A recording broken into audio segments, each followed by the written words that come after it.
প্রবাসীদেরকে আমরা তো অর্থনীতির শক্তি হিসেবেই মনে করি। তাদেরকে কিন্তু দেশ গঠনের এবং দেশ গঠনে পরিচালনায় ভূমিকা রাখবার জন্য তাদের যে অবদান এটিকে স্বীকৃতি দিতে হবে। আমি মনে করি এটির ব্যাপারে আলাপ আলোচনা আছে। বিভিন্ন রাজনৈতিক দলগুলো বিভিন্নভাবে কথাবার্তা বলেছেন, কিন্তু আনুষ্ঠানিকভাবে এই কার্যক্রমে প্রবাসীদের ভোট প্রয়োগ এবং প্রার্থী হওয়া দুটো বিষয়কেই কিন্তু সামনে রাখতে হবে। শুধু যে আমি ভোট দিব আর প্রার্থী হতে পারবো না, তখন কিন্তু আমার মনে হবে আমি শুধুই আপনাকে বাছাই করবার অধিকারী, আমি নিজে আমাকে কেউ বাছাই করবে সেই অধিকার যেন আমি নিলাম না। এখানেই কিন্তু মানে বিলঙ্গিংনেস টু দি কান্ট্রি। আমি প্রবাসে থাকি, দীর্ঘদিন অবদান রেখেছি, অর্থনীতির ভূমিকা রাখছি। আমি যদি সেই সক্ষমতা আমার তৈরি হয়, কিছু নিশ্চয়ই পরিকল্পনা কিছু প্রবাসীর আছে যারা দেশে যেতে চান, অংশগ্রহণ করতে চান, ভোট দিতে চান, প্রার্থী হতে চান। এরকম যারা আছেন, তাদের সেই সক্ষমতা যাদের আছে, যারা এই সময়টা দেশের জন্য, এই কাজের জন্য ব্যয় করবেন, তাদেরকে সুযোগগুলো কিছু মানুষকে বাছাই করে দেওয়া উচিত। তাহলে বাংলাদেশে মেধা সম্পন্ন রাজনীতিবিদের একটা নতুন সুযোগ তৈরি হবে। আপনারা দেখেন, এই যে সংস্কার কমিশনগুলো করা হয়েছে, এই যে অন্তর্বর্তীকালীন সরকার যা করেছেন, এর বেশিরভাগ মানুষ যাদেরকে মেধাবী মনে করেছেন এই সরকার, তার সবাই প্রায় প্রবাসী। সবাই কিন্তু প্রবাস জীবনের অভিজ্ঞতা থেকে নিয়েছেন, দেশের ভিতর থেকে নিয়ে। এটা নিয়ে দেশে অনেক সমালোচনা আছে, আমরা সেখানে যাচ্ছি না, কিন্তু বোঝা গেল যে বিদেশে আমার বাংলাদেশের অনেক মেধা আছে। তার মানে এই মেধাটাকে আপনি কাজে লাগবেন। আমরা মেধাবী সম্প্রদায়ের মানুষকে চাই ব্যবসা বাণিজ্যের সম্প্রসারণের জন্য, দেশের উন্নয়নের জন্য। মেধাবী মানুষকে সামনে আনতে হবে, তাদেরকে প্রার্থী করতে হবে। সেটি প্রবাসেও কিছু থাকতে পারে, আর দেশে তো থাকবেই। এবং এখানে অতীতের অভিজ্ঞতা থেকে আমরা বলি, যারা লুটপাট করবার জন্য যান, যারা আগে থেকে চাঁদা দেন অথবা চাঁদা নেন, তাদের থেকে দূরে রাখতে হবে। তাহলে একটা আদর্শ সমাজ তৈরিতে রাজনৈতিক প্রতিষ্ঠানগুলো সহায়তা করতে পারে।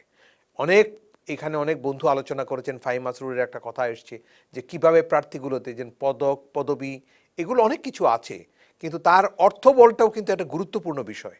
রাজনীতিক চর্চার কারণে এটি হয়েছে। আমি এই চর্চা থেকে বের হবার জন্য একদিনে হবে না। এই আমার এনসিপির তরুণ বন্ধু যে কথাটি বলেছিলেন, আমরা অনেকগুলো আদর্শ চিন্তা কিন্তু আমাদের 24 পরবর্তী প্রজন্মে আমরা দেখেছি, এই আন্দোলনের সময় আমরা কিন্তু দেখেছি। কিন্তু ট্রান্সলেট ইনটু রিয়েলিটিতে যদি আমি যাই, এই আন্দোলন পরবর্তী সময়ে তাদের কাছেও কিন্তু তার স্বচ্ছ একটা প্রক্রিয়া কিন্তু আমরা মাঝে মাঝে ঝাপসা দেখেছি। সেগুলো আমি খুব ডিটেলে যদি নাও বলি, এটা অবশ্যই তারা স্বীকার করবেন, এবং তাদের প্রতি আমার সকল ভালোবাসা, সকল আন্তরিকতা রেখেই বলছি যে তারাও কিন্তু যে স্বপ্ন নিয়ে এসেছিলেন, সেই স্বপ্নের মধ্যে অনেক ঝাপসা হয়ে গেছে, ধোঁয়াশা হয়ে এসে গেছে। এই ধোঁয়াশাগুলো তারাও দূর করতে পারেননি। এটার কারণ হলো রাজনৈতিক চর্চা এবং রাজনৈতিক পরিবেশ। এই রাজনৈতিক চর্চার কারণেই কিন্তু আজকে এই তরুণ স্বপ্ন নিয়ে যারা এসেছিল, দেশটাকে বিনির্মাণের একটা স্বপ্ন নিয়ে, আদর্শ একটা সমাজ ব্যবস্থা গড়ে তুলবার জন্য, মুক্ত চিন্তার অনুশীলন কেন্দ্র হবে দেশ, যেখানে রাজনীতি হবে, যেখানে সমাজনীতি হবে, অর্থনীতি হবে, যেখানে বিচার ব্যবস্থা থাকবে নিরপেক্ষ, এগুলো কি করতে পেরেছি? আমরা কি টেলিফোনের দৌরাত্ম্য থেকে মুক্ত হতে পেরেছি? আমরা কি চাঁদাবাজির দৌরাত্ম্য থেকে মুক্ত হতে পেরেছি? আমরা কি লুটেরা ব্যবসায়ীদেরকে প্রশ্রয় দেওয়ার দূরত্ব থেকে মুক্ত হতে পেরেছি? আমাদের ব্যবসায়ীদের মধ্যে চুরছেচর নাই? অবশ্যই আছে। অনেক লুটেরা আছে যারা ব্যাংকগুলো খালি করেছে। আমরা কি তাদেরকে প্রশ্রয় দিচ্ছি না? এর মানে হচ্ছে আমি পুরনো বন্দোবস্তগুলোকেই আবার পুনর্বাসন করছি। এই আমার এনসিপির যে বন্ধুরাও আছেন, তারাও কি সর্বতভাবে পারছেন না। অর্থাৎ সমাজ ব্যবস্থাটা এত নোংরা হয়ে গেছে, এটিকে ক্ষয়ে ক্ষয়ে ধীরে ধীরে সামনে আনতে হলে আমাদের একটা সময় দিতে হবে।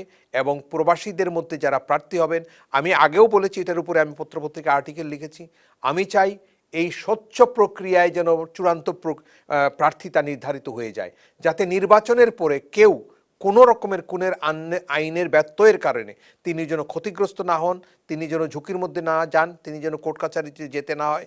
এটি কিন্তু এখনও পরিষ্কার করা হয়েছে কিনা নির্বাচন কমিশনের কাছ থেকে আমরা কোনো কথা শুনিনি।